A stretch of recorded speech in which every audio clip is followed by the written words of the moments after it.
Hi everyone, it's Connie. It's August 7, 2022, and I wanted to talk about creative living, which is very interesting and is kind of has to do with luck and smarts and creativity. I am in a situation where I have helped a family the last couple of months. That's why I haven't made films. I've been very busy helping them. And I've transformed the home from, it was in some bit of, it needed repair in that it needed a new decor, it needed a new focus, and also to get it ready for any sort of thing that might happen, a catastrophic event or just life. The home was made for dogs, actually, and we have the doggy outside. He's a good guard dog. It's a Labrador, but there was another dog that we rehomed, and he'll be happier. But we have a lovely home here. It's on a half acre, and I will take you on a little trip here. It has to do with prepping, and if you're a suburban gal like I am, which I was raised in the suburbs of Southern California, I decided to come up to the Northwest because I was following my ex-husband up here. And the culmination of all this is my creative living situation where I have decorated this home so that it is just more informal and just more pleasant to be in. And I'll just kind of do a little quick panoramic view here. There is a lovely kitchen that I changed a bit. There are a couple people living here and part of the family, and new rugs and new curtain, what I would call window treatments and accessories. And well, I like to have music in the kitchen. I love frequencies and music. And then over here, lovely focus of a pretty kitchen in the morning when you want to have your coffee in. And just made some changes that are small, but cleaning. I did a lot of cleaning as well. And then out here, I have a garden that I created, which is a garden with pots. And I'm going to probably repot some of these because I don't think I've given them enough room for their roots. And I found these are a lot of sweet cherry tomato plants, and some strawberries. And over here, these big black bags that you can put soil in and give them more room for the roots. And I do a lot of mixing of soil and re-nutrifying it so that it has more nutrients. You can see this is probably about half to a quarter acre as it goes back into the forest there. And there's a dog kennel area too, so it's good to have dogs when you're getting ready for anything because they can help you with protection.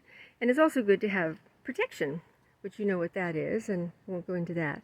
But there are some things that I want you to remember, and I have them on my list here, that those of you that are in the very beginning stages of doing this sort of thing, is a good idea to know some things. That really, in a quick film here, I can tell you.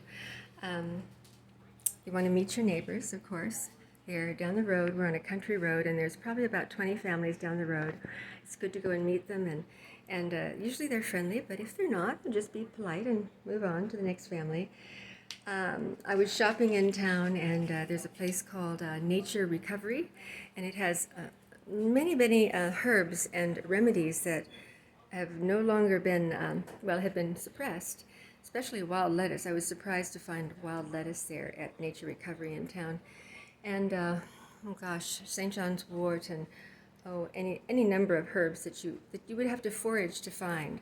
Just go and snap those up because you will need those just in case pharma is shut down, because I just have a funny feeling that it's going to be phased out into the more natural remedies that we have known through the years since way back when.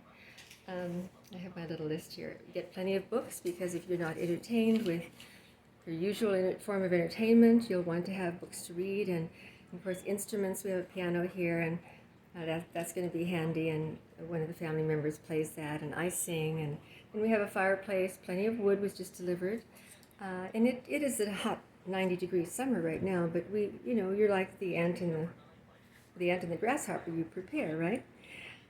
We have a well. I was looking for a family with a well, and when I advertised that I could help families, I was chosen by this family to help, and we share the well with a couple of other families.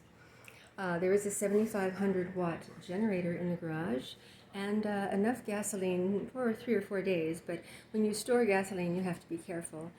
And we have containers. It's about 5 gallons for a 12 to 18 hour day for several people, but you don't have to use all of your utilities and so forth. And you can regulate that, and that depends on the time of year. Then you'll have to get your gasoline to be stored, of course. So transportation, I'm going to be buying a bike, and I'll put a bike rack on the back of my car in case the car is still operable and there's plenty of gas, which we don't know. You know, it's this uncertain time when people are rather stressed out there. I don't know if you've noticed it, but a lot of people are under a lot of stress because they don't know what's going on and they don't know where to turn to find information. It's right there on the internet. You just have to do a little bit of research. You can find out so much. And so I'm encouraging everybody to do that. Whatever was called mainstream has gone. It's all gone. It's all been scripted, and it's too bad. But it's something that was planned way before you and I were born, likely. And but we're changing things, and it's all good. So it's a very positive. I have a very positive view at this point. After reading extensively, I have a positive view, and that's great. And I just want to close with a little picture of a book that I bought about probably 10 years ago. And it was just called The Lost Ways, and that's it right there.